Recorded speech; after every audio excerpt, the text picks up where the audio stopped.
शुरू करूं? बिस्मिल्लाह।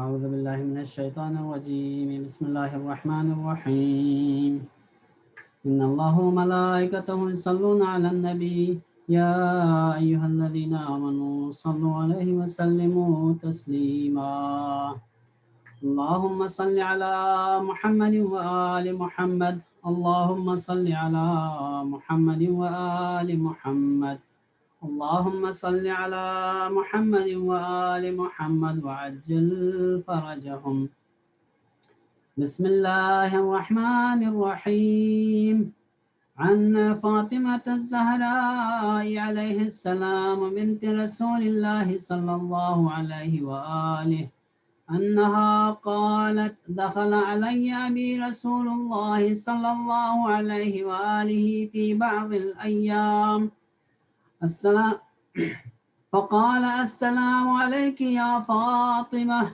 فقلت عليك السلام قال إني أجد في بدني ضعفا فقلت له أعيذك بالله يا أبتاه من الضعف فقال يا فاطمة ائتيني بالكساء اليماني فغطيني به فأتيته بالكساء اليماني فغطيته به وصرت أنظر إليه وإذا وجهه يتلألأ كأنه البدر في ليلة تمامه وكماله فما كانت إلا ساعة وإذا بولدي الحسن عليه السلام قد أقبل وقال السلام عليك يا أماه فقلت وعليك السلام يا قرة عيني وثمرة فؤادي فقال يا أماه إني أشم عندك رائحة طيبة كأنها رائحة جدي رسول الله صلى الله عليه وآله فقلت نعم إن جدك تحت الكساء فأقبل الحسن نحو الكساء وقال السلام عليك يا جداه يا رسول الله أتأذن لي أن أدخل معك تحت الكساء فقال وعليك السلام يا ولدي ويا صاحب حوضي قد أذنت لك فدخل معه تحت الكساء فما كانت إلا ساعة وإذا بولدي الحسين قد أقبل وقال السلام عليك يا أماه فقلت وعليك السلام يا ولدي ويا قرة عيني وثمرة فؤادي فقال لي يا أماه إني أشم عندك رائحة طيبة كأنها رائحة جدي رسول الله صلى الله عليه وآله فقلت نعم إن جدك وأخاك تحت الكساء فدنا الحسين نحو الكساء وقال السلام عليك يا جداه السلام عليك يا من اختاره الله أتأذن لي أن أكون معكما تحت الكساء فقال وعليك السلام يا ولدي ويا شافع أمتي قد أذنت لك فدخل معهما تحت الكساء فأقبل عند ذلك أبو الحسن علي بن أبي طالب وقال السلام عليك يا بنت رسول الله فقلت وعليك السلام يا أبا الحسن ويا أمير المؤمنين فقال يا فاطمة إني أشم عندك رائحة طيبة كأنها رائحة أخي وابن عمي رسول الله صلى الله عليه وآله فقلت نعم ها هو مع ولديك تحت الكساء فأقبل علي نحو الكساء وقال السلام عليك يا رسول الله وتأذن لي أن أكون معكم تحت الكساء قال له وعليك السلام يا أخي ويا وسيي وخليفتي قد أذنت لك. فدخل علي تحت الكساء، ثم أتيت نحو الكساء وقلت السلام عليك يا أبتاه يا رسول الله، وتأذن لي أن أكون معكم تحت الكساء؟ قال وعليك السلام يا بنتي ويا بضعتي، قد أذنت لك. فدخلت تحت الكساء، فلما اكتملنا جميعا تحت الكساء أخذ بي رسول الله بطرفي الكساء وأومأ بيده اليمنى إلى السماء وقال اللهم إن هؤلاء أهل بيتي وخاصتي وحامتي، لحمهم لحمي ودمهم دمي، يؤلمني ما يؤلمهم ويحزنني ما يحزنهم. أنا حرب لمن حاربهم وسلم لمن سالمهم، وعدو لمن عاداهم ومحب لمن أحبهم. إنهم مني وأنا منهم، فاجعل صلواتك وبركاتك ورحمتك وغفرانك ورضوانك علي وعليهم، وأذهب عنهم الرجس وطهرهم تطهيرا.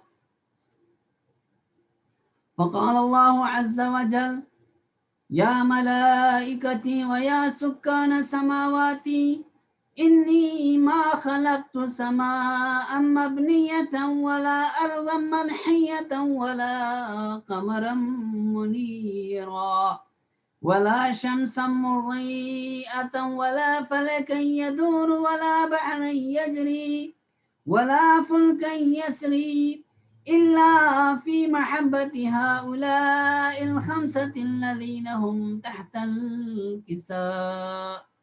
فقال الأمين جبرائيل يا رب ومن تحت الكساء؟ فقال عز وجل هم أهل بيت النبوة ومعدن الرسالة، هم فاطمة وأبوها وبعلها وبنوها. فقال جبرائيل يا رب أتأذن لي أن أهبط إلى الأرض لأكون معهم سادسا؟ فقال الله نعم قد أذنت لك. فهبط الأمين جبرائيل وقال السلام عليك يا رسول الله، العلي الأعلى يقرئك السلام ويخصك بالتحية والإكرام ويقول لك وعزتي وجلالي إني ما خلقت سماء مبنية ولا أرضا منحية ولا قمرا منيرا ولا شمسا مضيئة ولا فلكا يدور ولا بحرا يجري ولا فلكا يسري إلا لأجلكم ومحبتكم، وقد أذن لي أن أدخل معكم، فهل تأذن لي يا رسول الله؟ فقال رسول الله وعليك السلام يا أمين وحي الله، فإنه نعم قد أذنت لك. فدخل جبرائيل معنا تحت الكساء فقال لأبي إن الله قد أوحى إليكم يقول إنما يريد الله ليذهب عنكم الرجس أهل البيت ويطهركم تطهيرا. فقال علي لأبي يا رسول الله أخبرني ما لجلوسنا هذا تحت الكساء من الفضل عند الله. فقال النبي صلى الله عليه وآله والذي بعثني بالحق نبيا واصطفاني من رسالة نجيا، ما ذكر خبرنا هذا في محفل من محافل أهل الأرض وفيه جمع من شيعتنا ومحبينا إلا ونزلت عليهم الرحمة وحفت بهم الملائكة واستغفرت لهم إلى أن يتفرقوا. فقال علي عليه السلام: إذا والله فزنا وفاز شيعتنا ورب الكعبة. فقال أبي رسول الله صلى الله عليه وآله: يا علي، والذي بعثني بالحق نبيا واصطفاني من رسالة نجيا، ما ذكر خبرنا هذا في محفل من محافل أهل الأرض، وفيه جمع من شيعتنا ومحبينا، وفيهم مهموم إلا وفرج الله هما، ولا مغموم إلا وكشف الله غما، ولا طالب حاجة إلا وقضى الله حاجته. فقال علي عليه السلام: إذا والله فزنا وسعدنا، وكذلك شيعتنا فازوا وسعدوا في الدنيا والآخرة ورب الكعبة. اللهم صل على محمد وآل محمد وعجل فرجهم.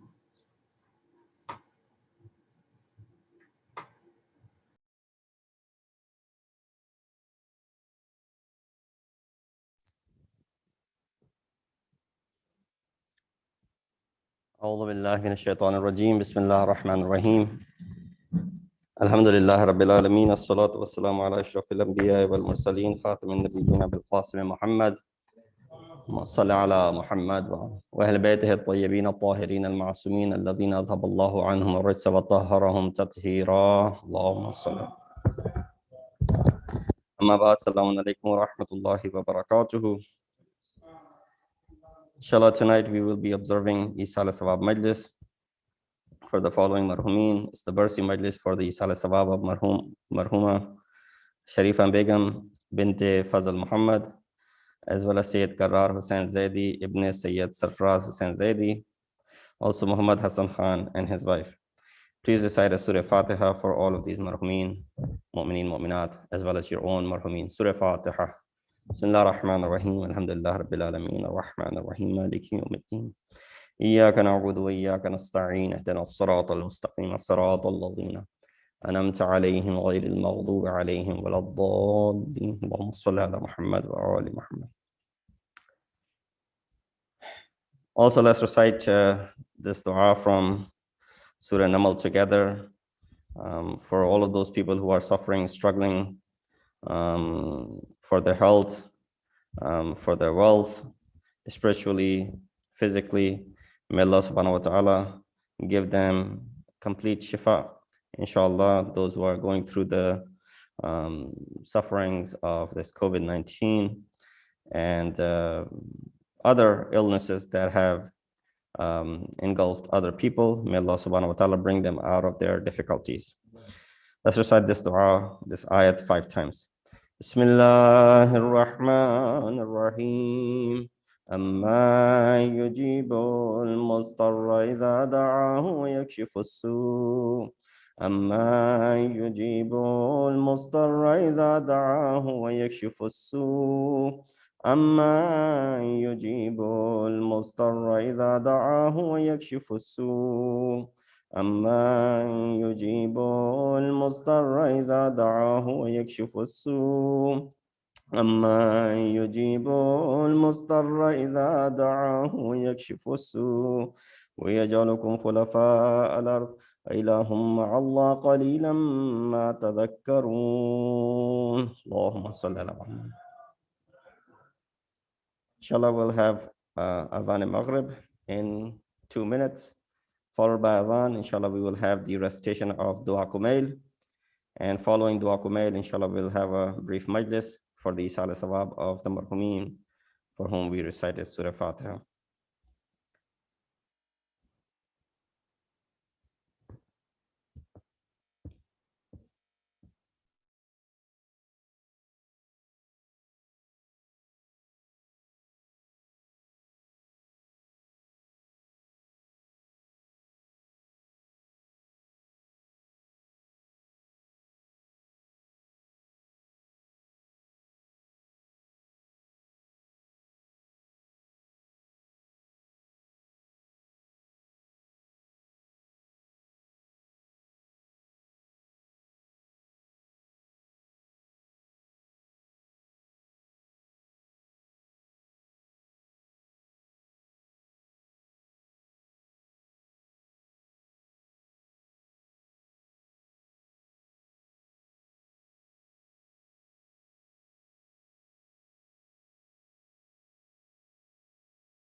سبحان الله والحمد لله ولا إله إلا الله والله أكبر ولله الحمد.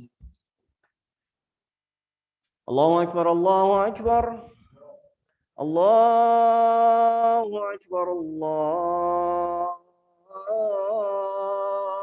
أكبر. أشهد أن لا إله إلا الله. أشهد أن لا إله إلا الله. أشهد أن محمدًا رسول الله. أشهد أن محمدًا رسول الله. أشهد أن عليًا ولي الله. أشهد أن عليًا حجة الله. حي على الصلاة. حي على الصلاة.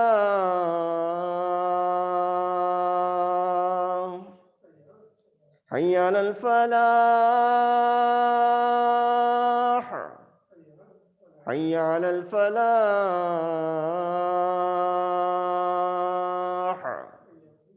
حي على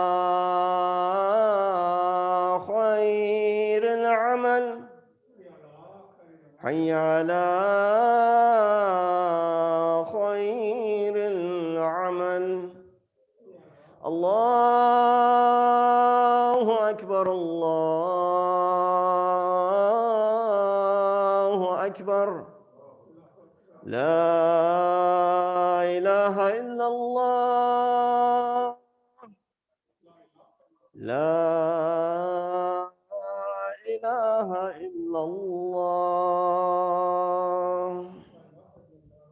اللهم اجعل لنا نصرا وشكرا وصدقا ومستقرا وقرارا برحمتك يا ارحم الراحمين.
الله أكبر الله أكبر.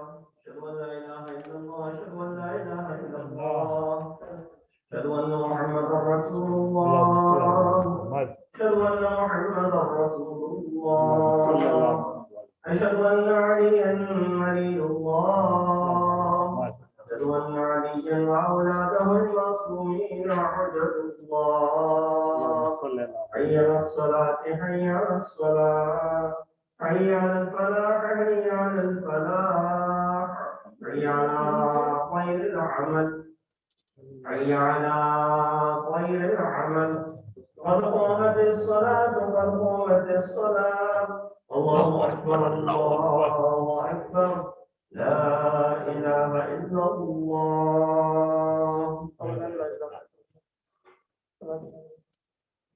الله أكبر. بسم الله الرحمن الرحيم. الحمد لله رب العالمين. الرحمن الرحيم. مالك يوم الدين. إياك نعبد وإياك نستعين. اهدنا الصراط المستقيم. صراط الذين أنعمت عليهم غير المغضوب عليهم ولا الضالين. بسم الله الرحمن الرحيم. إنا أعطيناك الكوثر. فصل لربك وانحر إن شانئك هو الأبتر. الله أكبر. سبحان الله سبحان الله سبحان الله سبحان ربي العظيم وبحمده. سمع الله لمن حمده. الله أكبر. سبحان الله سبحان الله سبحان الله سبحان ربي الأعلى وبحمده.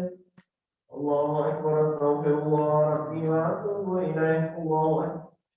سبحان الله سبحان الله سبحان الله سبحان ربي الأعلى وبحمده. الله أكبر. بحول الله وقوته يقوم ويقول. بسم الله الرحمن الرحيم. الحمد لله رب العالمين الرحمن الرحيم مالك يوم الدين إياك نعبد وإياك نستعين اهدنا الصراط المستقيم صراط الذين أنعمت عليهم غير المغضوب عليهم ولا الضالين. بسم الله الرحمن الرحيم. قل هو الله أحد الله الصمد لم يلد ولم يولد ولم يكن له كفوا أحد. ذلك الله ربي. الله اللهم صل على محمد وآل محمد. ربنا آتنا في الدنيا حسنة وفي الآخرة حسنة وقنا عذاب النار بجاه محمد وآله الأطهار. الله أكبر.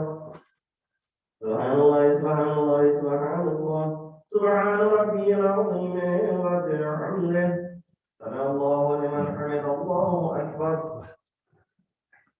سبحان الله سبحان الله سبحان الله سبحان ربي الأعلى وبحمده.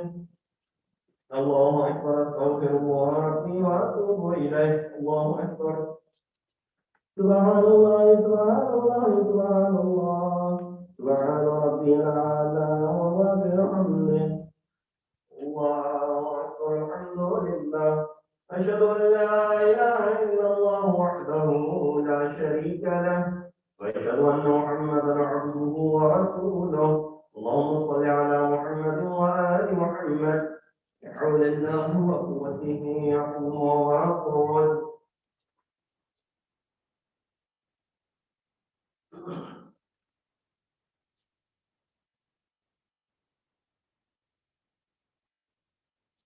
الله أكبر. سبحان الله سبحان الله سبحان الله سبحان ربي العظيم وبحمده. سمع الله لمن حمده. الله أكبر. سبحان الله سبحان الله سبحان الله سبحان ربي الأعلى وبحمده. الله أكبر. أستغفر الله ربي وأتوب إليه. الله سبحان الله سبحان الله سبحان الله سبحان ربي الأعلى وبحمده. يا لطيف ارحم عبدك الضعيف. الله أكبر. الحمد لله. أشهد أن لا إله إلا الله وحده لا شريك له وأشهد أن محمدا عبده ورسوله. اللهم صل على محمد وآل محمد. السلام عليك أيها النبي ورحمة الله وبركاته. السلام علينا وعلى عباد الله الصالحين. السلام عليكم ورحمة الله وبركاته. الله أكبر. الله أكبر. الله أكبر.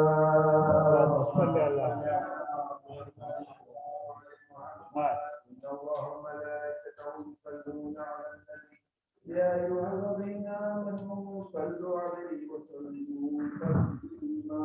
اللهم صل على محمد وآل محمد. اللهم صل على محمد وآل محمد. اللهم صل على محمد. تسبيحا الله وبركاته. سلام الله عليكم.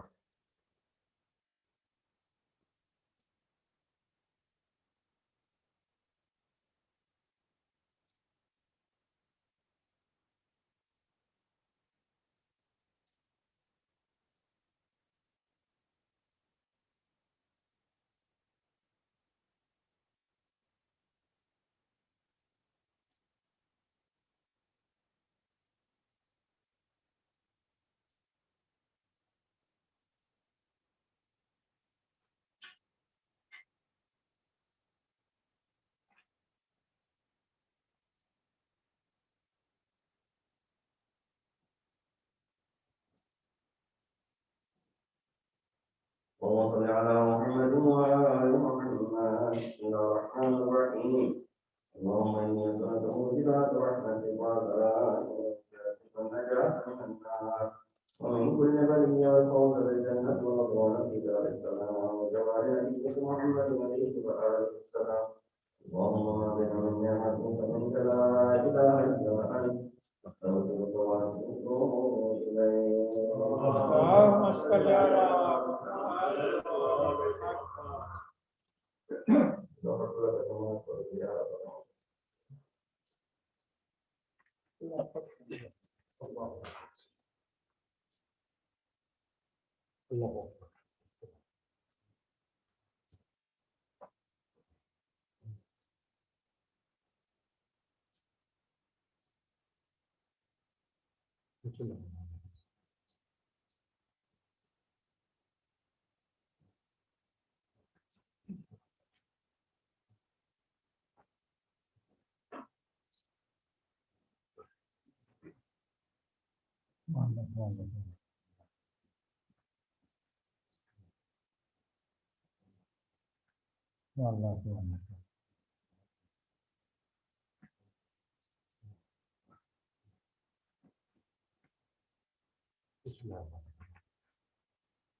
الله أكبر الله أكبر. أشهد أن لا إله إلا الله. أشهد أن لا إله إلا الله. أشهد أن محمدا رسول الله. أشهد أن محمدا رسول الله. أشهد أن عليا ولي الله. أشهد أن عليا حجة الله.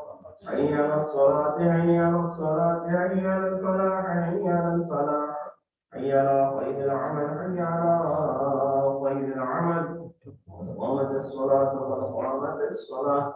الله أكبر الله أكبر. لا إله إلا الله. الله أكبر. بسم الله الرحمن الرحيم. الحمد لله رب العالمين الرحمن الرحيم مالك يوم الدين إياك نعبد وإياك نستعين اهدنا الصراط المستقيم صراط الذين أنعمت عليهم غير المغضوب عليهم ولا الضالين. بسم الله الرحمن الرحيم والعصر إن الإنسان لفي خسر إلا الذين آمنوا وعملوا الصالحات وتواصوا بالحق وتواصوا بالصبر. الله أكبر. سبحان الله سبحان الله سبحان الله سبحان ربي العظيم وبحمده الله لمن حمد. الله أكبر. سبحان الله سبحان الله سبحان الله سبحان ربي الأعلى وبحمده. الله أكبر. أستغفر الله ربي وأتوب إليه. الله سبحان الله سبحان الله سبحان الله سبحان ربي الأعلى وبحمده. الله أكبر. بحول الله وقوته. الله أكبر. بسم الله الرحمن الرحيم. الحمد لله رب العالمين الرحمن الرحيم مالك يوم الدين إياك نعبد وإياك نستعين اهدنا الصراط المستقيم صراط الذين أنعمت عليهم غير المغضوب عليهم ولا الضالين. بسم الله الرحمن الرحيم.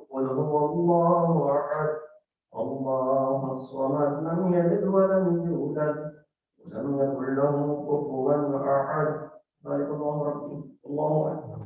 اللهم صل على محمد وآل محمد وأبيض قلبي ودخل صدقا وأخرجني مخرج صدقا واجعل لي من لدنك سلطانا نصيرا.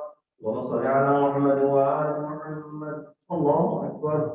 سبحان الله سبحان الله سبحان الله سبحان ربي العظيم وبحمده. سمع الله لمن حمد. الله أكبر. سبحان الله سبحان الله سبحان الله سبحان ربي الأعلى وبحمده. الله أكبر. أستغفر الله ربي وأتوب إليه. الله سبحان الله سبحان الله سبحان الله سبحان ربي الأعلى وبحمده. الله أكبر. الحمد لله. أشهد أن لا إله إلا الله وحده لا شريك له وأشهد أن محمدا عبده ورسوله. اللهم صل على محمد وآل محمد بحول الله وقوته يقول ويقول.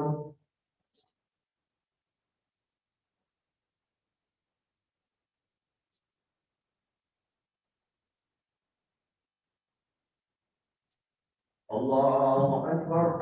سبحان الله سبحان الله سبحان الله سبحان ربي العظيم وبحمده. سمع الله لمن حمده. الله أكبر. سبحان الله سبحان الله سبحان الله سبحان ربي الأعلى وبحمده.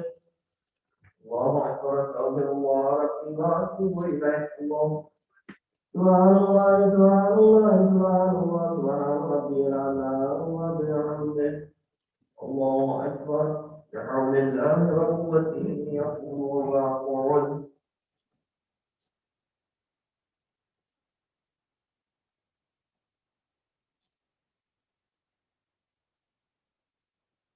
الله أكبر. سبحان الله سبحان الله سبحان الله سبحان ربي العظيم وبحمده. الله لمن حمد. الله أكبر. سبحان الله سبحان الله سبحان الله سبحان ربي الأعلى وبحمده. الله أكبر. أستغفر الله ربي وأتوب إليه. الله سبحان الله سبحان الله سبحان الله سبحان ربي الأعلى وبحمده. يا لطيف ارحم عبدك الضعيف. الله أكبر. الحمد لله. أشهد أن لا إله إلا الله وحده لا شريك له وأشهد أن محمدا عبده ورسوله. اللهم صل على محمد وآل محمد. السلام عليك أيها النبي ورحمة الله وبركاته. السلام علينا وعلى عباد الله الصالحين. السلام عليكم ورحمة الله وبركاته. الله أكبر. الله أكبر. الله أكبر. اللهم صل على محمد. اللهم ملائكته يصلون على النبي يا أيها الذين آمنوا صلوا عليه وسلموا تسليما. اللهم صل على محمد وآل محمد. اللهم صل على محمد وآل محمد. اللهم صل على محمد وآل محمد. تسبيح الله.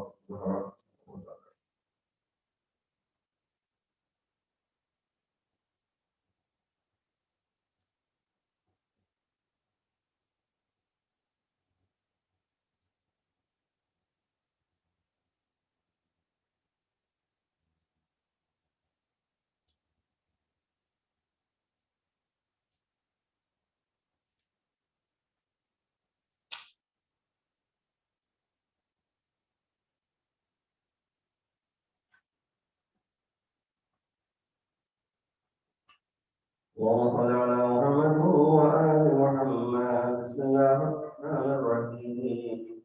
اللهم إنه ليس بعدو ومن الرزق وإنما أبلغ بفترات تخطر على قلبي فأجمل في طلبه البكاء. فأنا فيما وصفك الحيوان لا أدري في سهل وما في جبل أم في أرض أم في سماء أم في بر أم في بحر وعلى يدي من ومن قبل من وقد علمت أن علمه عندك وأسبابه بيدك وأنت الذي تقسمه بلطفك وتسببه برحمتك. اللهم فصل على محمد وآل محمد واجعل يا رب رزقني واسعا ومطلبه سهلا ومعطبه قريبا ولا تعنني بطلب ما لم تقدر لي فيه رزقا فإنك غني عن عذابي وأنا فقير إلى رحمتك. وصل على محمد وآله وتب على عبدك بفضلك إنك ذو فضل عظيم. صل على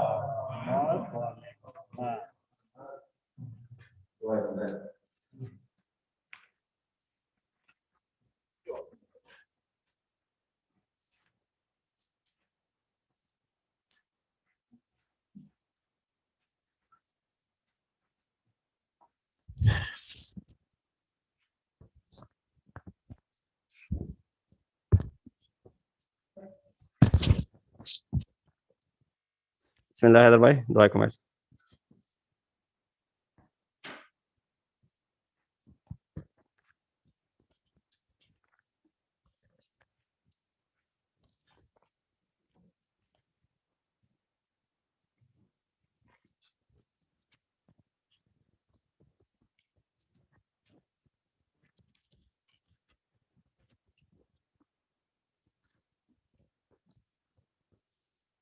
هذا باي go ahead with دعاكم عايز.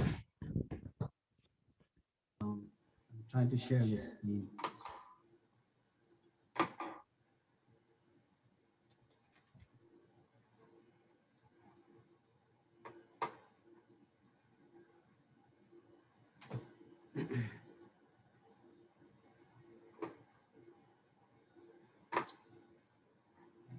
Cannot share the screen.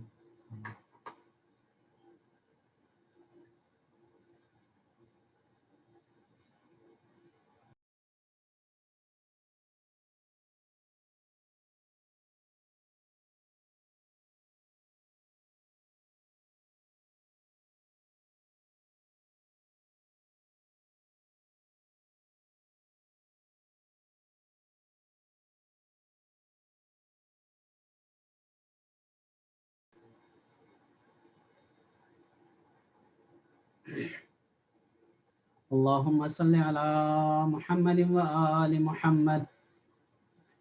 اللهم صل على محمد وآل محمد. اللهم صل على محمد وآل محمد. بسم الله الرحمن الرحيم. اللهم إني أسألك برحمتك التي وسعت كل شيء وبقوتك التي قهرت بها كل شيء وخضع لها كل شيء وذل لها كل شيء وبجبروتك التي غلبت بها كل شيء وبعزتك التي لا يقوم لها شيء وبعزمتك التي ملأت كل شيء وبسلطانك الذي على كل شيء وبوجهك الباقي بعد فناء كل شيء وبأسمائك التي ملأت أركان كل شيء وبعلمك الذي أحاط بكل شيء وبنور وجهك الذي أضاء له كل شيء يا نور يا قدوس يا أول الأولين ويا آخر الآخرين. اللهم اغفر لي الذنوب التي تهتك العصام. اللهم اغفر لي الذنوب التي تنزل النقام. اللهم اغفر لي الذنوب التي تغير النعم. اللهم اغفر لي الذنوب التي تحبس الدعاء. اللهم اغفر لي الذنوب التي تفتح الرجاء. اللهم اغفر لي الذنوب التي تنزل البلاء. اللهم اغفر لي كل ذنب أذنبته وكل خطيئة أخطأتها. اللهم إني أتقرب إليك بذكرك وأستشفع بك إلى نفسك وأسألك بجودك أن تدنيني من قربك وأن توسعني شكرك وأن تلهمني ذكرك. اللهم إني أسألك سؤال خاضع متذلل خاشع أن تسامحني وترحمني وتجعلني بقسمك راضيا قانعا وفي جميع الأحوال متواضعا. اللهم وأسألك سؤال من اشتدت فاقته وأنزل بك عند الشدائد حاجته وعزم فيما عندك رغبته. اللهم عزم سلطانك وعلى مكانك وخفي مكرك وظهر أمرك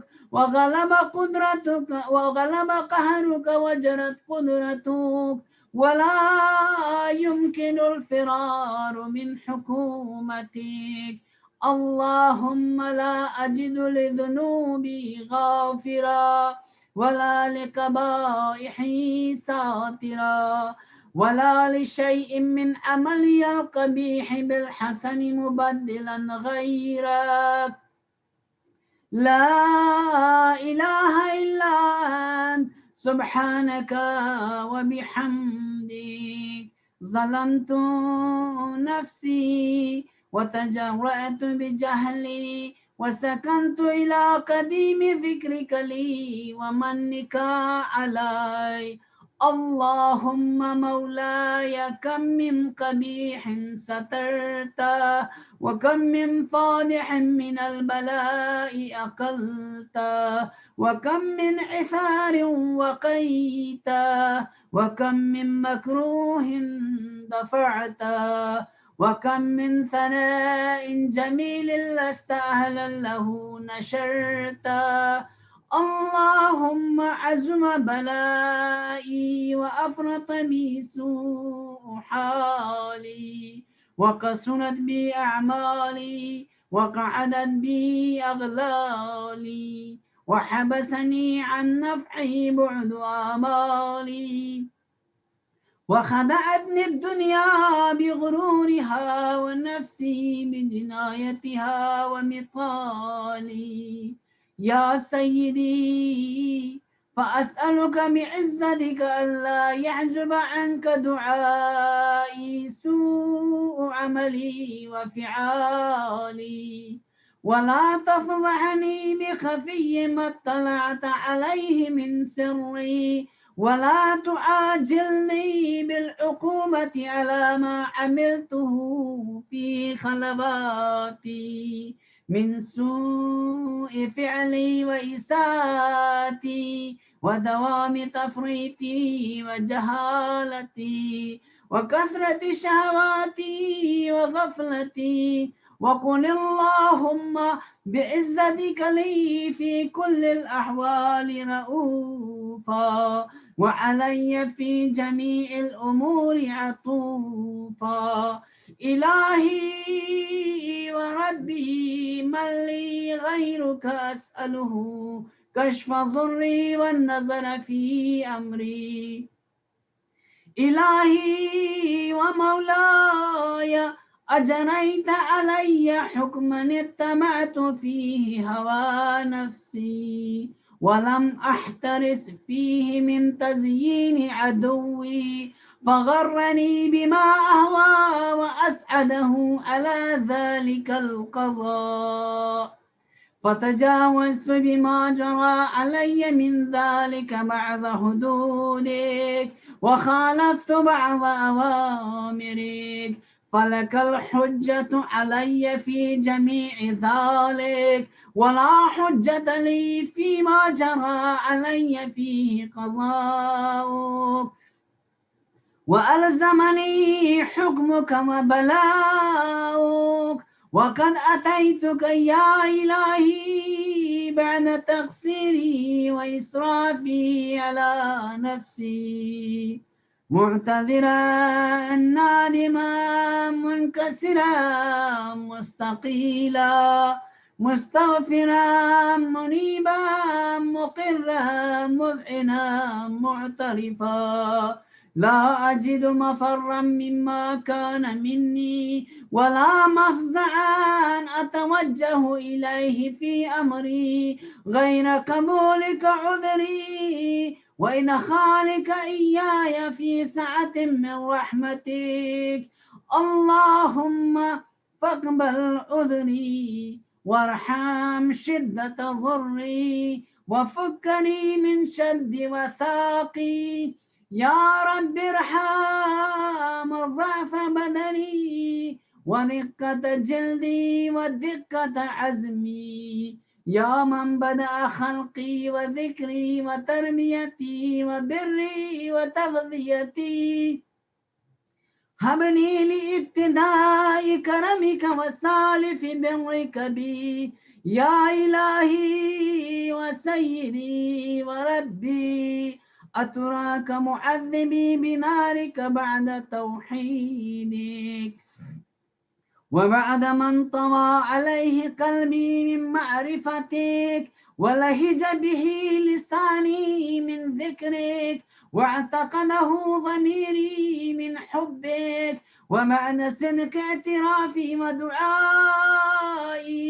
خاضعا لربوبيتك، هيهات أنت أكرم من أن تضيع من ربيته أو تبعد من أدنيته أو تشرد من آويته أو تسلم إلى البلاء من كفيته ورحمته.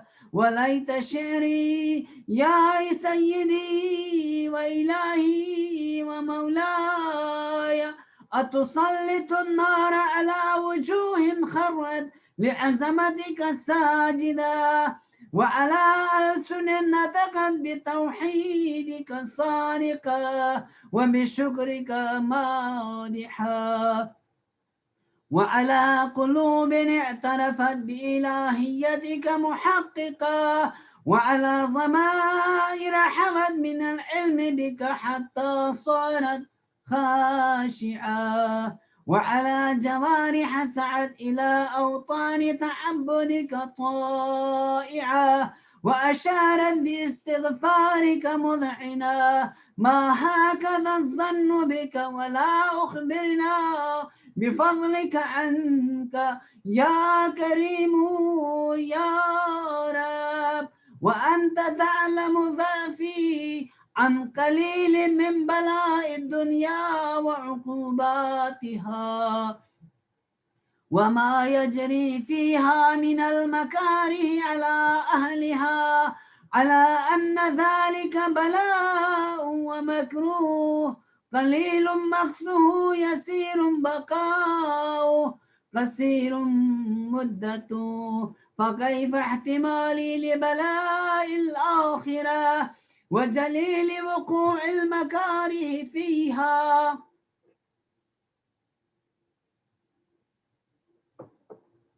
وهو بلاء تطول مدته ويدوم مقامه ولا يخفف عن أهله، لأنه لا يكون إلا عن غضبك وانتقامك وسخطك، وهذا ما لا تقوم له السماوات والأرض.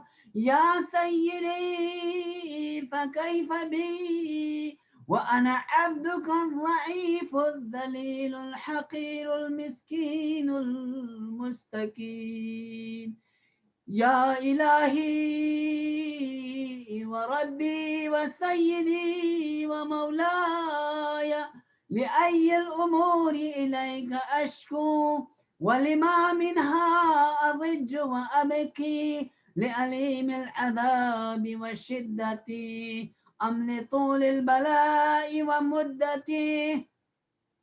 فلئن صيرتني للعقوبات مع أعدائك وجمعت بيني وبين أهل بلائك وفرقت بيني وبين أحبائك وأوليائك فهبني يا إلهي وسيدي ومولاي وربي صبرت على عذابك فكيف أصبر على فراقك وهبني صبرت على حر نارك فكيف أصبر عن النظر إلى كرامتك أم كيف أسكن في النار والرجاء عفوك فبعزتك يا سيدي ومولاي أقسم صادقا لئن تركتني ناطقا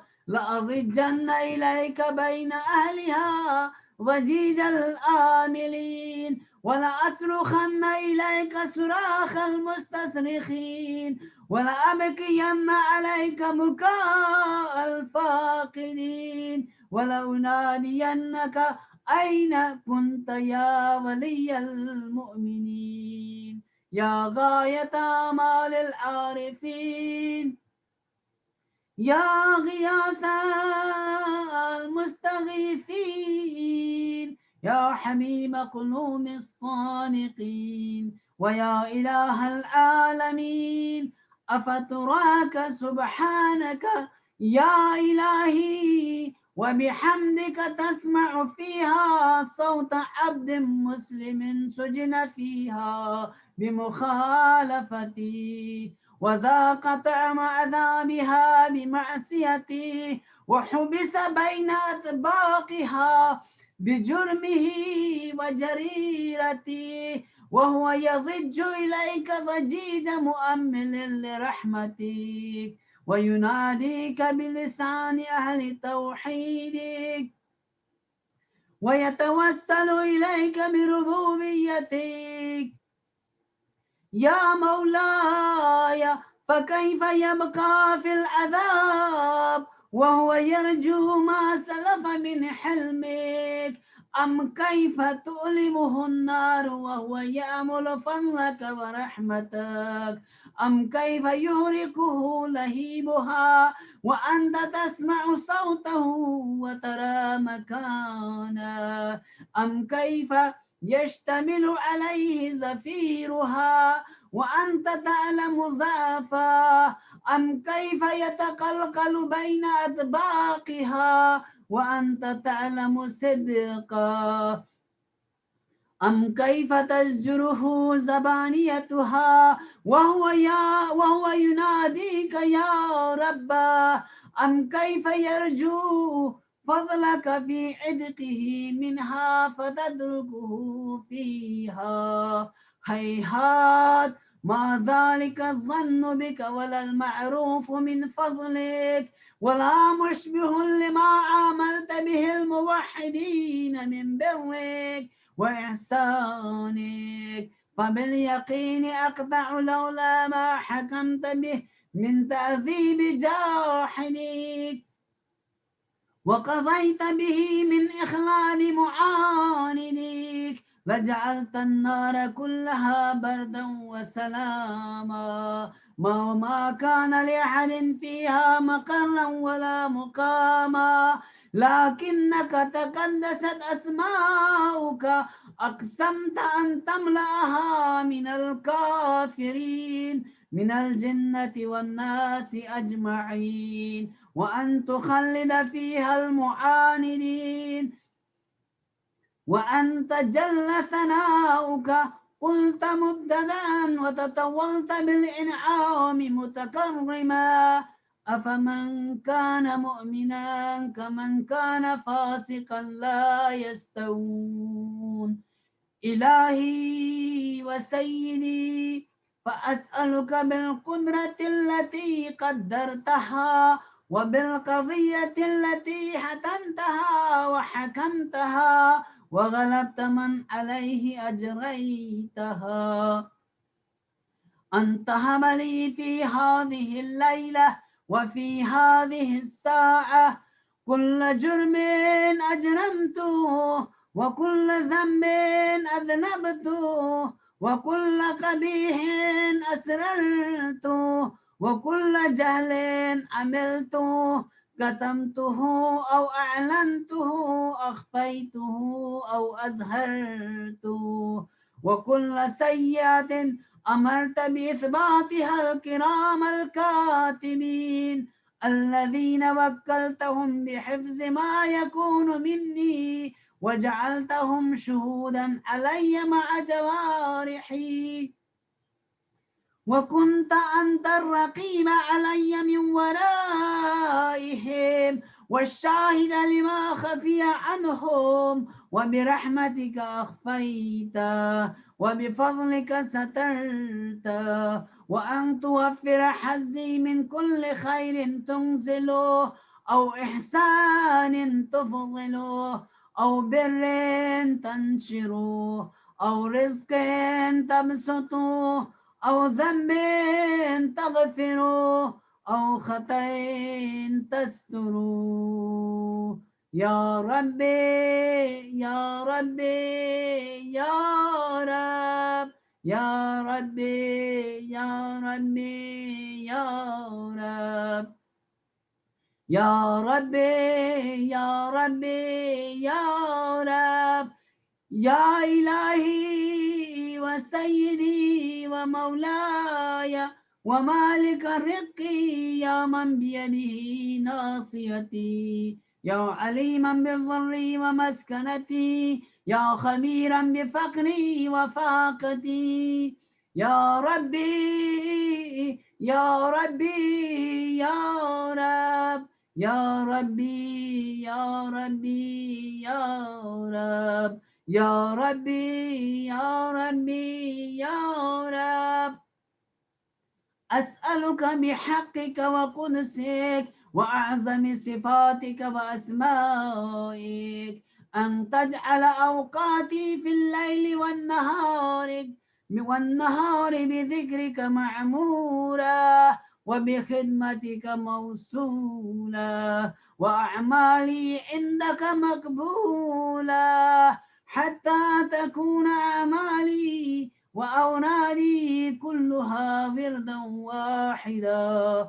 وحالي في خدمتك سرمدا يا سيدي يا من عليه مؤولي يا من إليه شكوت أحوالي يا ربي يا ربي يا رب يا ربي يا ربي يا رب يا ربي يا ربي يا رب قو على خدمتك جوارحي واشدد على العزيمة جوانحي وهب لي الجد في خشيتك والدوام في الاتصال بخدمتك حتى أسرع إليك في ميادين السابقين وأسرع إليك في المبادرين وأشتاق إلى قربك في المشتاقين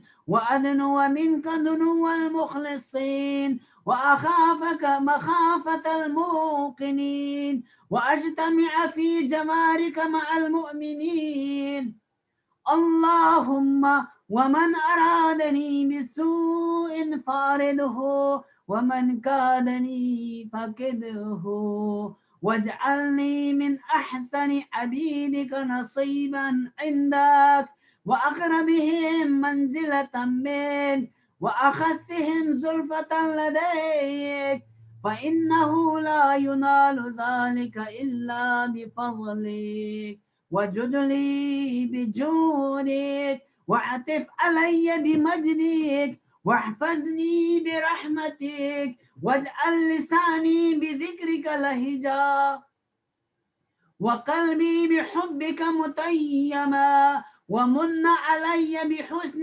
إجابتك وأقلني أثرتي واغفر زلتي فإنك قضيت على عبادك بعبادتك وأمرتهم بدعائك وضمنت لهم الإجابة، فإليك يا رب نسبت وجهي وإليك يا رب مددت يدي، فبعزتك استجب لي دعائي وبلغني منايا، ولا تقطع من فضلك رجائي، واكفني شر الجن والإنس من أعدائي، يا سريع الرضا اغفر لمن لا يملك إلا الدعاء، فإنك فعال لما تشاء، يا من اسمه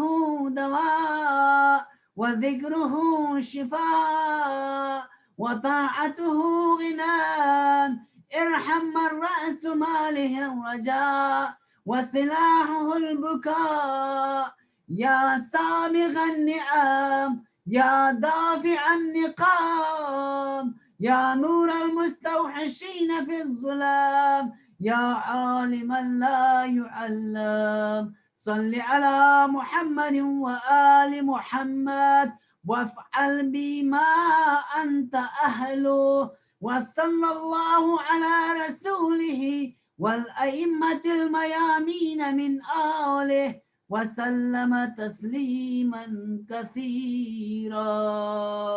اللهم صل على محمد وآل محمد وعجل فرجهم.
رحم الله من قرأ سورة الفاتحة. بسم الله الرحمن الرحيم. الرحمن الرحيم. إياك نعبد وإياك نستعين اهدنا الصراط المستقيم صراط الذين أنعمت عليهم غير المغضوب عليهم ولا الضالين. Request for Surah Fatiha for the following marhumin. As we are commemorating the birthday majlis for marhuma Sharifa Begum, daughter of Fazl Muhammad, Syed Karar Hussain Zaidi, Ibn Syed Sarfraz Hussain Zaidi, as well as marhum Muhammad Hassan Khan and his wife. Please recite a Surah Fatiha for all of these marhumin. Bismillah ar-Rahman ar-Rahim. الرحمن الرحيم مالك يوم الدين إياك نعبد وإياك نستعين اهدنا الصراط المستقيم صراط الذين أنعمت عليهم غير المغضوب عليهم ولا الضالين. اللهم صل على محمد وعلى أعوذ بالله من الشيطان الرجيم. بسم الله الرحمن الرحيم. الحمد لله الذي قصرت عن رؤيته أبصار الناظرين وعجزت عن نعته أوهام الواصفين. الحمد لله رب العالمين. الصلاة والسلام على أشرف الأنبياء والمرسلين خاتم النبيين أبي القاسم محمد وأهل بيته الطيبين الطاهرين المعصومين الذين أذهب الله عنهم الرجس وطهرهم تطهيرا. أما بعد فقد قال الله تبارك وتعالى وقوله الحق وهو أصدق القائلين. بسم الله الرحمن الرحيم. قال الذي عنده علم من الكتاب أنا آتيك به قبل أن يرتد إليك طرفك فلما رآه مستقرا عنده قال هذا من فضل ربي ليبلوني أشكر أم أكفر ومن شكر فإنما يشكر لنفسه ومن كفر فإن ربي غني كريم. صدق الله العلي العظيم. السلام عليكم ورحمة الله وبركاته. The marhumin for whom we are commemorating this Eisal-e-Thawab Majlis, we ask Allah subhanahu wa ta'ala to elevate the status of these marhumin and give them a place in the Jiwar of Masumin alayhim salatu wassalam. And on the same note, we ask Allah subhanahu wa ta'ala to bestow the tawfiq of sabr to the bereaved family for the loss that they have suffered. Indeed, it would have been very difficult for us to go through these difficulties of losing our loved ones. And in fact, we would not have been able to tolerate this had it not been for those selected and those elite servants of Allah subhanahu wa ta'ala who presented their sacrifices more than anyone, the Ahlul Bayt of the Holy Prophet, their sacrifices and their wafat and their shahadat. If it wasn't for that, we would not have been able to stay at peace every time we would lose a loved one. For tonight's discussion, very briefly, I chose this ayat from Surah Namal, ayat number 40, in which Allah subhanahu wa ta'ala is directing our attention toward one of the stories related to Hazrat Sulaiman alayhi salatu wassalam. Before I get to that story, beginning, I want to mention, and inshallah I will translate the ayat which I had recited, because the theme of this ayat and the ayat that I will share with you is having hope and in the mercy of Allah subhanahu wa ta'ala, and not relying too much on your own actions. While your ibadat and your actions are wasilatul najat, you must always rely on Allah subhanahu wa ta'ala. When Hazrat Sulaiman asked that who amongst you will bring me that throne, Takht Bilqis, someone amongst them said, I will bring it to you qabla an yartadda, before you blink your eyes. And that was quick enough for Hazrat Sulaiman, I guess. فَلَمَّا رَآهُ مُسْتَقَرًّا, when he saw it arrive, that physical object was in front of him, what did he say? He didn't thank that person who was Asif ibn Barqiyah. Rather, he said, هَذَا مِنْ فَضْلِ رَبِّي. This is from the fadl and the mercy and the grace of my Rabb and my Lord, that this physical object was able to arrive from such a long distance. Because that person who became the reason to bring it had nothing from himself. It was God-given ability that this person was able to perform this miraculous act. هَذَا مِنْ فَضْلِ رَبِّي. So first and foremost thing that Nabi of Allah subhanahu wa ta'ala is teaching us, that don't rely on your own abilities so much, on your own ibadat so much, on your own actions so much, because we know the khalal and the defects in our actions. But do rely on the mercy and the grace of Allah subhanahu wa ta'ala, that if you are able to perform something, ibadat that He has made obligatory upon you, it is because of the fadl of Allah subhanahu wa ta'ala. That's why you have seen, if you grew up in Pakistan or India, On the shops, it was always written, Hada min fadli Rabbi. These small little merchants, their shops where there would be vendors of selling daily necessities, groceries. You would see in majority of these shops, you would be written, Hada min fadli Rabbi. That person says, all this that I have is from the fadl and the grace of Allah subhanahu wa ta'ala. Tonight, because it's a Eisal-e-Thawab Majlis, I wanted to share that there are 4 types of deaths. It's a Eisal-e-Thawab Majlis and someone who passed away. And so it is important that we reflect on the concept of maut as well. 4 types of deaths are mentioned. First death which is mentioned is the disgraceful death, which has ihanat and which has la'anat in it. And of course, this death is associated with kuffar. As in Quran, Allah subhanahu wa ta'ala in Surah Anfal, ayat number 50 says, وَلَوْ تَرَى إِذْ يَتَوَفَّى الَّذِينَ كَفَرُوا إِذْ يَتَوَفَّى الَّذِينَ كَفَرُوا. And in Surah An'am, it says, وَلَوْ تَرَى إِذِ الظَّالِمُونَ فِي غَمَرَاتِ الْمَوْتِ. You're not seeing those who are zalimeen, those who are kuffar, the disbelievers, فِي غَمَرَاتِ الْمَوْتِ, in the woes and the, in the throes and the agony of death. So this is the death which is of ihanat, tawheen, and disgraceful. We don't want anything to do with this sort of death. Second type of death is the death, regretful death, of hasrat and yas. When a person has hasrat, I wish, kash aisa hota. Whenever you have that sound, when you hear this word hasrat, and this is something which again appears in Quran, that ya hasrata, and there's an ayat of Quran, those people who will feel that they should have done more, they will feel this hasrat. In fact, in Qayamat also, in Jahannam, the criminals will be also making this hasrat. Had we done this? And on the day of judgment, people will be making this hasrat. Have we done this? So there's this regret in them, which they are saying. So that death is also a death of a regretful person.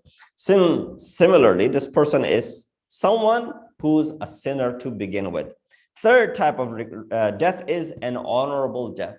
Now, all of us want to be the recipient of an honorable death. We don't want anything to do with the disgraceful death. We don't want anything to do with the regretful death. The death that we wish for is the death of an honorable fashion, which is the death of the believers. In fact, this is the death which is associated only with the believers. And the last type of death is actually beyond that, which is mushahadat, which comes from the concept of being a witness or observational. So in this area, we find that this is the death which is only associated with Anbiya. So it will be very difficult for any one of us to get to that one. Let me just quickly explain the regretful death and the honorable death, which could be part of our life, which could be part of the end of our life. Inshallah, we don't want the disgraceful one that is associated with the kuffar. We may not be able to get to the mushahadat, which is reserved for Anbiya, but the middle two are the ones which we could either fall in this one or that one. Hopefully, it is not the regretful one, where we regret everything after things have gone out of our way. So the regretful or the hasrat is for those sinners, those who spent their lives in disobedience of Allah subhanahu wa ta'ala and their creator, staying away from the worship and the submission to Allah subhanahu wa ta'ala. From one side, this person will see the angel of mercy, and on the other side, this person will see the angel of wrath and adhab. And he'll be mu'allaq in between, he'll be stuck in between, looking with hasrat that am I going to be the recipient of that mercy, or no, I'm going to be the recipient of this adhab that is hanging in front of him, not knowing what to expect from Allah. Fadl of Allah subhanahu wa ta'ala, adl of Allah subhanahu wa ta'ala, karamat from Allah subhanahu wa ta'ala, or ihanat from Allah subhanahu wa ta'ala. So this is something where every person who has attained this sort of death, regretful death, this person will be doing what? They will be having this regret at that moment. Ya hasrata, I wish I had done so and so. I had done those actions. Ya Rabbi irja'uni la'alli a'mala salihan. Oh my Lord, return me so that I may perform well. All of these will be what? Nothing but hasrat from this individual, desire and long-lasting desire from this individual, and none of these things will come true. That's as far as the regretful death is concerned. Of course, I'm making these things very concise so we can go through it quickly. Secondly is the honorable death. It is the one which all of us hope to achieve. But how are we going to achieve this honorable death, this karamat, this gift and this tuhfa? This type of death belongs to believers. Allah subhanahu wa ta'ala has associated this sort of death only to his righteous servants who are considered to be the believers. Prophet of Islam, Hazrat Muhammad Mustafa sallallahu alayhi wa sallam said, listen to this, he said, Tuhfatul mu'mine al-maut. Tuhfa is a gift, right? Tuhfatul mu'mine al-maut. Tuhfa of a mu'min is what? Death. He said, wait a minute. Death is a tuhfa? I don't want this type of tuhfa. I don't want this type of gift. What kind of gift is death? He said, no, tuhfatul mu'mine is al-maut. Why? Because according to Urafa, that which is the veil between them and Allah subhanahu wa ta'ala is this life, their own nafs. The sooner they get out of this nafs of theirs, the sooner they will be able to do the mushahada of their beloved. So death actually becomes what? Tuhfa for them, so that the sooner this death comes upon them, the sooner there's liqa of Allah subhanahu wa ta'ala. The sooner there's this meeting with Allah subhanahu wa ta'ala. And therefore Prophet is saying, al-maut, what is this? Tuhfatul mu'min. It is considered to be a tuhfa for the mu'min. These are the few types of deaths that I just mentioned in front of you. Discussion that I wanted to have, the second one, is of the mercy and having the hope in the mercy of Allah subhanahu wa ta'ala. For that reason, I chose that initial ayat from Surah Naml, ayat number 40, where the discussion of Hazrat Sulaiman takes place. And after receiving this Takht Bilqis, he said, Hada min fadli Rabbi. This is from the fadl and from the grace of my Lord. And then he utters some beautiful words. These are the words of Hazrat Sulaiman that are quoted in Quran. He said what? He said, لِيَبْلُوَنِي هَذَا مِنْ فَضْلِ رَبِّي. This is from the grace of Allah subhanahu wa ta'ala. And then he says, لِيَبْلُوَنِي, so that he may test me, أَأَشْكُرْ أَمْ أَكْفُرْ, so that he may test me, am I grateful to him or am I ungrateful to him? That's another important thing, that Allah subhanahu wa ta'ala will do his fadl onto you. Allah subhanahu wa ta'ala will bestow upon you. Allah subhanahu wa ta'ala will be graceful to you. Whatever synonyms you want to use for the word fadl, grace, virtue, whatever you want to use this word fadl. But we understand this is the fadl from Allah subhanahu wa ta'ala. This is a grace and a favor from Allah subhanahu wa ta'ala. Whatever word you want to use. The important thing is that while many people are the recipient of the fadl of Allah subhanahu wa ta'ala, many are lacking to acknowledge that it is from Allah subhanahu wa ta'ala. Hazrat Sulaiman, having received this Takht Bilqis, he says the first and foremost thing, Hada min fadli Rabbi. This is the fadl and the favor of Allah subhanahu wa ta'ala. And then right after acknowledging and doing the i'tiraf that it is from Allah subhanahu wa ta'ala, he says, what? لِيَبْلُوَنِي أَأَشْكُرْ أَمْ أَكْفُرْ, so that he may test me with this fadl of his, whether am I grateful or am I ungrateful. وَمَنْ شَكَرَ فَإِنَّمَا يَشْكُرُ لِنَفْسِهِ. And whoever is thankful to Allah, indeed is thankful to their own soul. وَمَنْ كَفَرَ فَإِنَّ رَبِّي غَنِيٌّ كَرِيمٌ. And whoever is ungrateful, then no, Allah is self-sufficient, and Allah subhanahu wa ta'ala is ghani, and Allah subhanahu wa ta'ala is kareem. There's nothing lacking in the stock for Allah subhanahu wa ta'ala. He's not in need of your shukr. But if you thank him, then it will only be thankful to your own soul. It will only be beneficial to your own soul. But if you don't thank him, it does not take anything away from Allah subhanahu. See how the kalam is situated. It should have been that if you thank him, it is good for your soul. And if you don't thank him, then it is bad for your soul, right? That's how it should have been. But what is the ayah says? If you're thankful, it is good for your own nafs. But if you're ungrateful, then Allah is self-sufficient. It did not say then it is bad for your own nafs. No, Allah is self-sufficient. That means what? Don't think for a second that Allah is in need of this thank of yours. So there are many ayat in this Quran where we find the word fadl. I brought a few ayat for you, and inshallah, 1 or 2 hadiths, and I'll inshallah conclude in the next 7 or 8 minutes. Another place in Quran, Allah says, Ya ayyuhalladhina amanu, la tattabi'u khutuwat ash-shaytan. O those who believe, do not follow the steps of shaitan. I've spoken about this ayat, so I'm not going to go in the explanation of it. That Allah did not say don't follow shaitan. He said don't follow the footsteps of shaitan. There's an entire falsafa behind that. Allah is not saying follow shaitan or don't follow shaitan. He said don't follow the footsteps of shaitan. And there's a philosophy behind why telling us not to follow shaitan, why telling us not to follow the footsteps. Inshallah at another time. But I've spoken about it in one of the Jumah khutbahs. He said, وَمَنْ يَتَّبِعْ خُطُوَاتِ الشَّيْطَانِ فَإِنَّهُ يَأْمُرُ بِالْفَحْشَاءِ وَالْمُنكَرِ. Whoever follows the footsteps of shaitan is indeed someone who enjoins indecency and evil. It is indeed someone who enjoins immorality and wrongdoing. This is where he comes. He said, وَلَوْلَا فَضْلُ اللَّهِ عَلَيْكُمْ وَرَحْمَتُهُ. If it wasn't for the fadl of Allah subhanahu wa ta'ala upon you and the mercy of Allah subhanahu wa ta'ala upon you, مَا زَكَى مِنْكُمْ مِنْ أَحَدٍ أَبَدًا. None of you have been purified. If it wasn't for the fadl of Allah subhanahu wa ta'ala, nobody would have been purified. مَا زَكَى مِنْكُمْ أَحَدًا أَبَدًا وَلَكِنَّ اللَّهَ يُزَكِّي مَنْ يَشَاءُ. But it is Allah subhanahu wa ta'ala who purifies whomever he wishes to purify. So again, it is the fadl of Allah subhanahu wa ta'ala. If you see any purity in you, and if you see impurity is being taken away from you, that is again returning back to the fadl of Allah subhanahu wa ta'ala. Another ayat that I want to share, and inshallah this will be the last of the ayat, and then inshallah we'll move towards the ahadith. This is important. Again, all these ayat are there to teach us how to use them in our daily lives. Don't just look at the ayat and say, well, another ayat of Quran and move forward.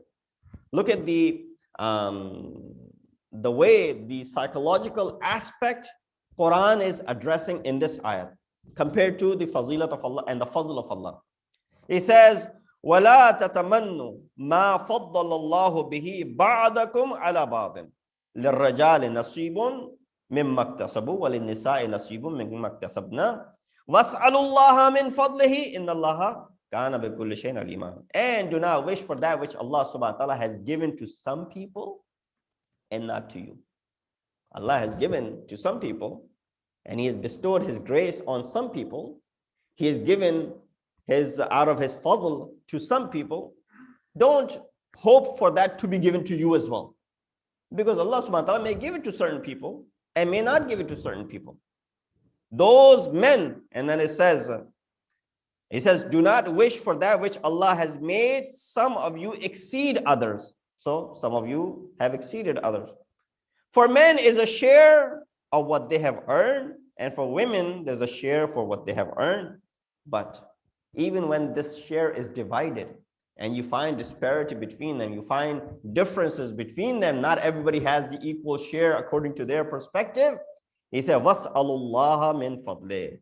Ask Allah subhanahu wa ta'ala of his bounty. Indeed, Allah is aware of all things and all that. Here, the psychology which is being addressed is that some people might receive certain amount of share and certain people may not receive that amount of share.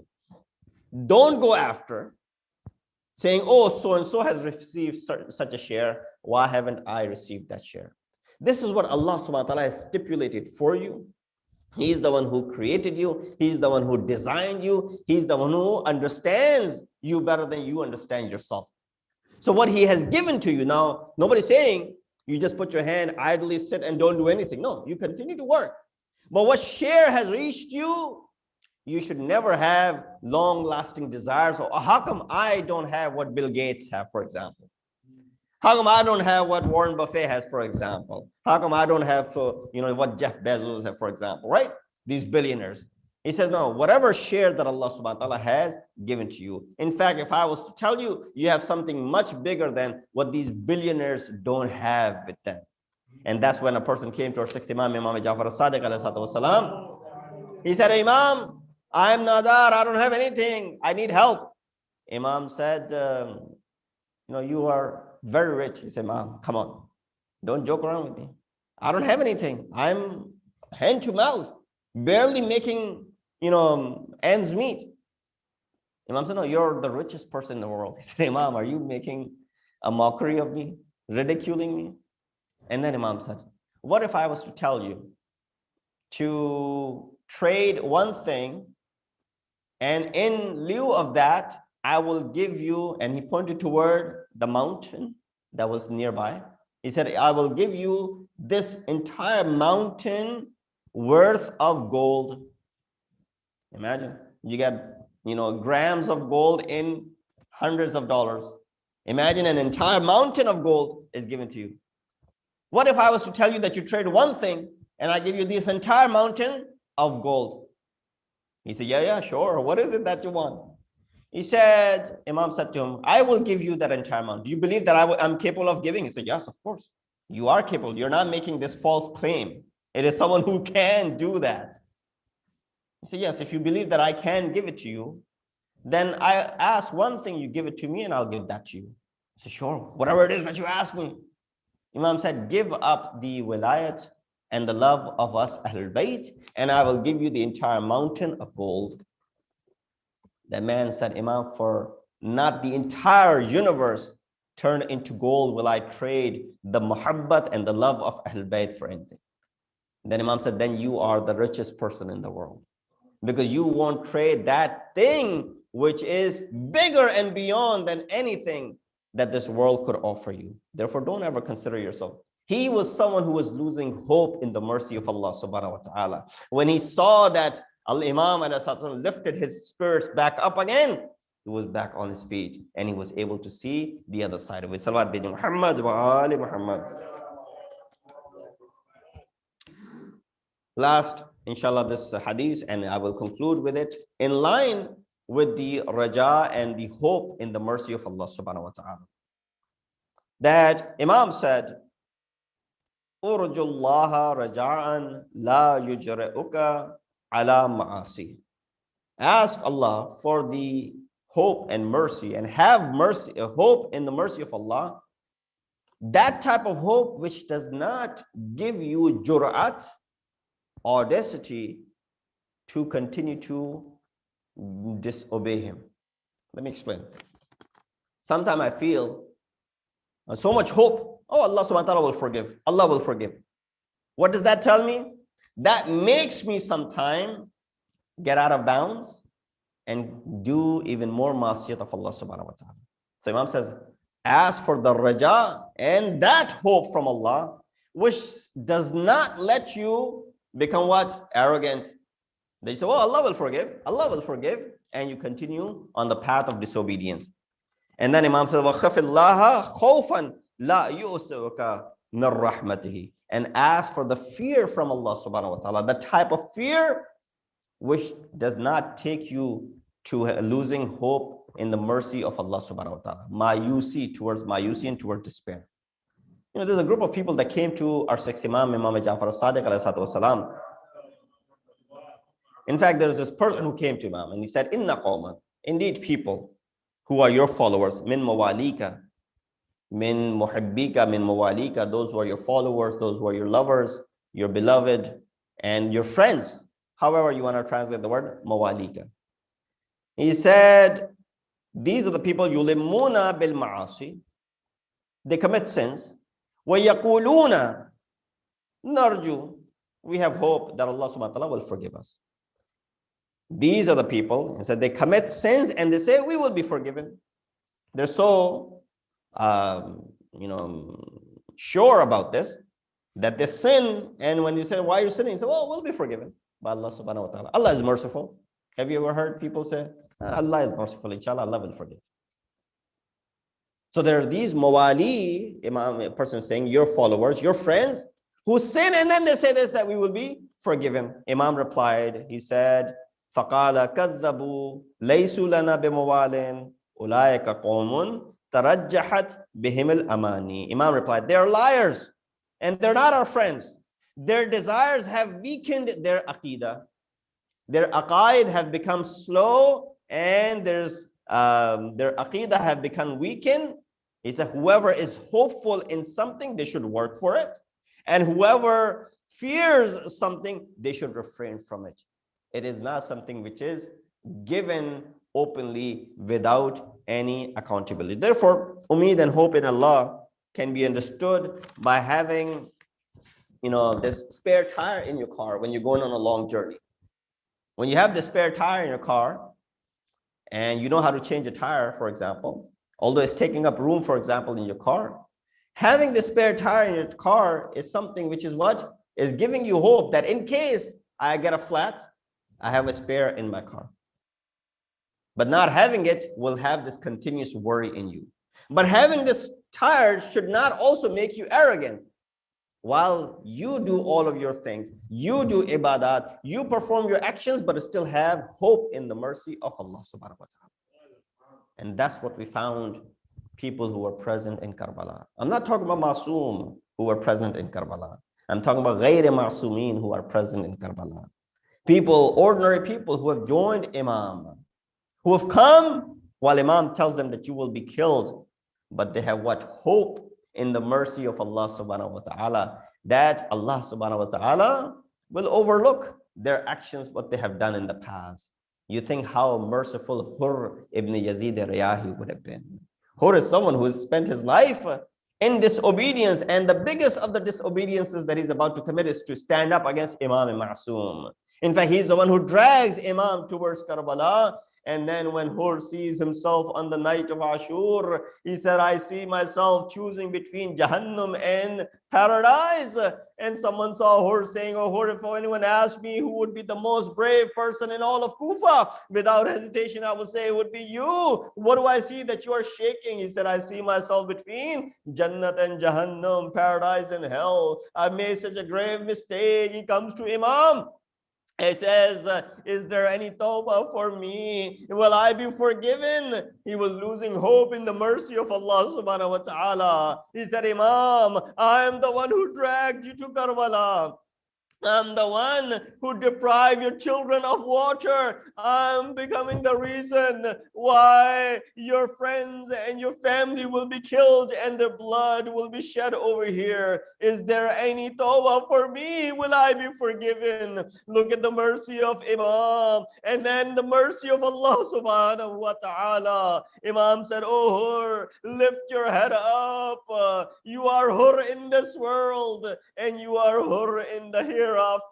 He wants to go to Maqtal. Imam says, our custom is we don't let our guests leave without any hospitality. He said, oh Imam, don't make me more regretful. Don't bring more shame upon me. I'm as it is, Sharminda, that I have brought you over here and I can't feel and face more shame. He goes towards Maqtal. He performs his jihad. He sacrifices himself and sends the salutations. Assalamu alayka ya Aba Abdullah. Alallah qawm zalimin wa sayyalamu alladhina zalamu ayya munqalibin yanqalibun. Inna lillahi wa inna ilayhi raji'un. Oh Allah, accept our ibadah tonight. Allah, we've committed a lot of sins. Please forgive our sins. Allah, give us the tawfiq and ability to follow the footsteps of Masumin alayhi salatu wassalam. Allah, hasten the zuhur of our way to Imam. Make us amongst the helpers and the soldiers of Imam. Wa akhu da'wana alhamdulillah rabbil alameen. Please recite Surah Fatiha for the marhumin, Sharifa Begum, Binte Fazl Muhammad, Syed Karar Hussain Zaidi, Ibn Sarfraz Hussain Zaidi, Marhum Hassan Khan, and his wife. Surah Fatiha.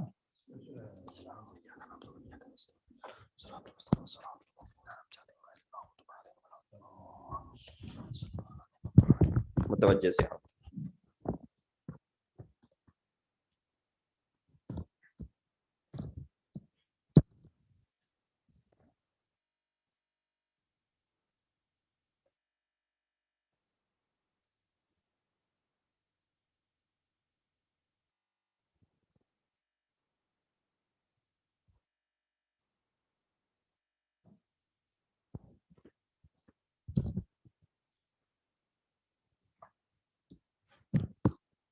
السلام عليك يا رسول الله، السلام عليك يا نبي الله، السلام عليك يا حبيب الله، السلام عليك يا خيرة الله، السلام عليكم ورحمة الله وبركاته.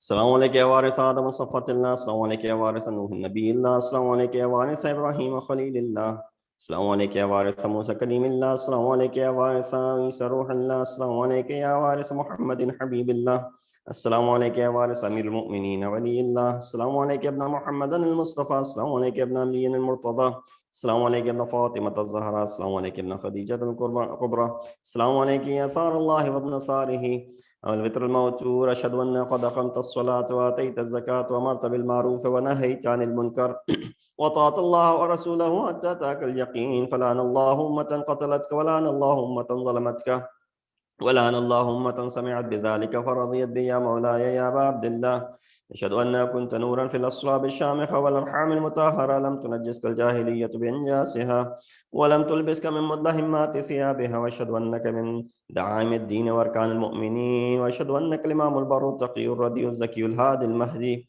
وأشهد أن الأئمة من ولدك كلمة التقوى وعلام الهدى والعروة الوثقى والهجة على أهل الدنيا. وأشهد الله وملائكته وأنبياءه ورسله أني بكم مؤمن وبيا بكم موقن بشرائع ديني وخواتيم عملي وقلبي لقلبكم سلم أمري لأمركم متبع صلوات الله عليكم وعلى أرواحكم وعلى أجسادكم وعلى أجسامكم وعلى شاهدكم وعلى غائبكم وعلى ظاهركم وعلى باطنكم. السلام عليك يا ابن رسول الله، السلام عليك يا ابن نبي الله، السلام عليك يا ابن أمير المؤمنين، السلام عليك يا ابن الحسين الشهيد، السلام عليك أيها الشهيد، السلام عليك أيها المظلوم وابن المظلوم. لعن الله أمة قتلتك، ولعن الله أمة لعن الله أمة قتلتك، ولعن الله أمة ظلمتك، ولعن الله أمة سمعت بذلك فرضيت به.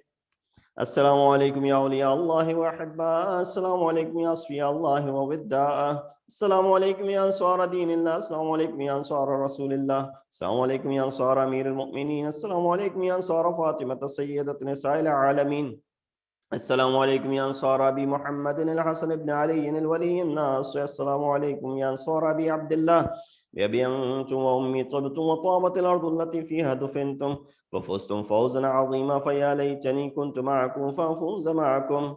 السلام عليك يا أبا الفضل العباس بن أمير المؤمنين، السلام عليك يا ابن سيد الوصيين، السلام عليكم يا ابن أول قوم إسلاما وأقدمهم إيمانا وأقومهم بدين الله وأحوتهم على الإسلام، وأشهد أن لقد نصحت لله ولرسوله ولأخيك فنعم الأخ المواسي.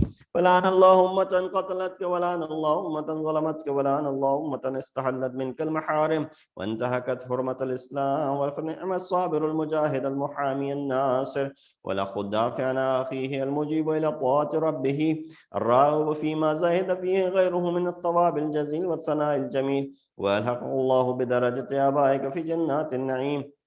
السلام عليك يا غريب الغرباء، السلام عليك يا معين الضعفاء والفقراء، السلام عليك يا شمس الشموس وعنيس النفوس أيها المدفون بأرض التوسلي ابن موسى رضا ورحمة الله وبركاته.